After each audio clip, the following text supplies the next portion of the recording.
આ તરફ જૂનાગઢના માળિયા હાટીનામાં 2 કલાકમાં 1.5 ઇંચ જેટલો વરસાદ વરસ્યો છે। આ વરસાદને કારણે ભાખરવડ ડેમમાં નવા નીરની આવક નોંધી શકાય છે। ભાખરવડ ડેમ ભરાઈ જવાથી ખેડૂતોના ચહેરા પણ ખુશખુશાલ થઈ ઉઠ્યા છે।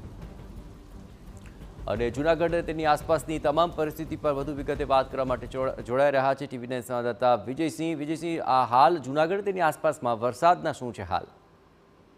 ચોક્કસથી જણાવી દઉં છું, જે રીતે રાત્રિ દરમિયાન જૂનાગઢ જિલ્લા સમગ્ર વિસ્તારમાં વરસાદ પડી રહ્યો હતો ત્યારે જે માળિયા હાટીના તાલુકામાં અને શહેરમાં જે 1.5 ઇંચ જેટલો વરસાદ પડ્યો છે રાત્રિ દરમિયાન, ત્યારે ખાસ કરીને જે ખેડૂતોમાં પણ એક ખુશીનો માહોલ છે।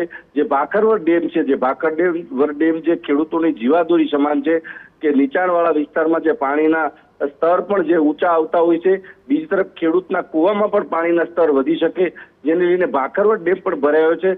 હાલ પણ વરસાદી માહોલ છે। જે રીતે હવામાન વિભાગની આગાહી છે મુજબ હજુ પણ જૂનાગઢ જિલ્લામાં સર્વત્ર વરસાદ પડી શકે તેવી શક્યતા છે। જી આભાર વિજયસિંહ, તમામ ગતિવિધિઓ પર આપ નજર રાખતા રહેજો। તો માળિયા હાટીનામાં 2 કલાકમાં 1.5 ઇંચ વરસાદ, આસપાસના તાલુકા અને ગ્રામ્ય વિસ્તારમાં પણ વરસાદના અહેવાલ છે અને ભાખરવડ ડેમમાં અત્યારે નવા નીર નોંધાયા છે।